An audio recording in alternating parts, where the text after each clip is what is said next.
The rain had already started falling over Montecito when Prince Harry stepped out onto the balcony alone. The California sky looked strangely gray that evening, almost like London had somehow followed him across the ocean. Inside the mansion, every light was glowing, every room polished to perfection, yet the house felt colder than ever. Meghan Markle was downstairs in her office, surrounded by branding folders, PR drafts, and unfinished business proposals. Her phone kept buzzing every few minutes. Another agent, another investor, another meeting request, another opportunity slipping away. For weeks, tension had been building silently between them. Not loud screaming matches, not broken plates or dramatic exits. Something quieter, something worse. Distance. Harry looked down at the wet gardens below and remembered Kensington Palace, the guards, the routine, the certainty. Back then, he had hated the restrictions of royal life, but now, years later, he missed something he never thought he would miss: belonging. Inside the mansion, Meghan finally closed her laptop with frustration. The latest media venture she had been negotiating had stalled again. Sponsors wanted guarantees, investors wanted stability, and quietly, behind closed doors, people were beginning to ask the same dangerous question. Are Harry and Meghan still a powerful brand? That question terrified her more than any headline, because image was everything. And right now, cracks were starting to show. Earlier that same week, Harry had received another private message from London. It was brief, formal, but enough to shake him. King Charles reportedly wanted another conversation, not through lawyers, not through advisors, father and son, alone. Harry had stared at the message for nearly 10 minutes before locking his phone. For the first time in years, he seriously considered returning home, even if only temporarily. But he already knew how Meghan would react. The last time he mentioned Britain, the entire atmosphere inside the house changed instantly. "You don't understand what that place did to me," Meghan whispered coldly. Harry never answered, because part of him did understand, but another part of him also knew Britain was the only place where he still mattered without explanation. In California, fame faded fast. New celebrities appeared every week. New scandals replaced old ones overnight. But in Britain, he would always remain Prince Harry, and Meghan hated that reality more and more each year. The following morning, tension finally exploded. It started with something small. An article. One British columnist claimed the Sussexes were facing financial pressure behind palace smiles. Meghan slammed the tablet onto the kitchen counter. "They want us to fail," she snapped. Harry stayed quiet. "That's all they've ever wanted." Still no response. Then Meghan looked directly at him. "Say something." Harry slowly lifted his eyes. "What if they're not completely wrong?" Silence. Heavy silence. The kind that changes everything.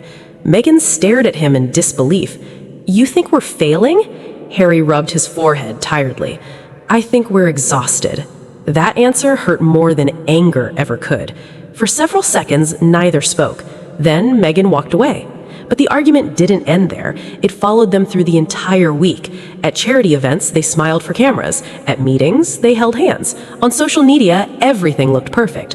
But behind closed doors, conversations became colder and shorter. Harry started spending longer hours alone, sometimes driving aimlessly through Montecito at night, sometimes watching old footage of royal events on his phone, sometimes simply sitting in silence. Meanwhile, Meghan became even more determined to prove they could survive independently. She pushed harder into business opportunities, partnerships, interviews, and media projects. But pressure changes people, and now both of them were changing in opposite directions. One evening, during a private dinner with close advisors, the conversation turned uncomfortable. A financial consultant carefully explained the situation.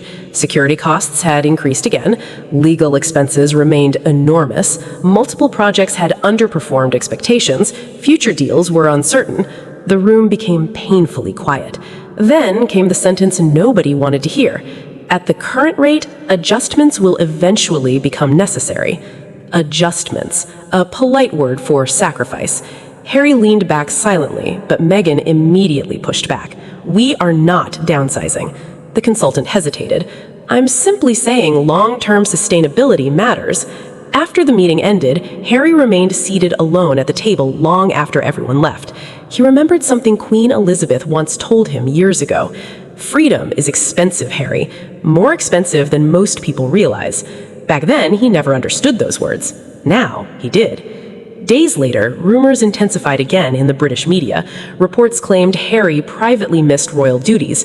Others suggested Meghan had absolutely no intention of returning to the UK under any circumstances. The public debate became brutal. Supporters defended them passionately, critics mocked them endlessly.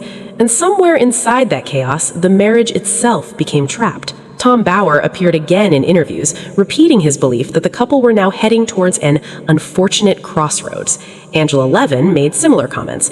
Andrew Loney hinted that palace insiders had predicted years ago that cultural differences and conflicting ambitions would eventually become impossible to ignore.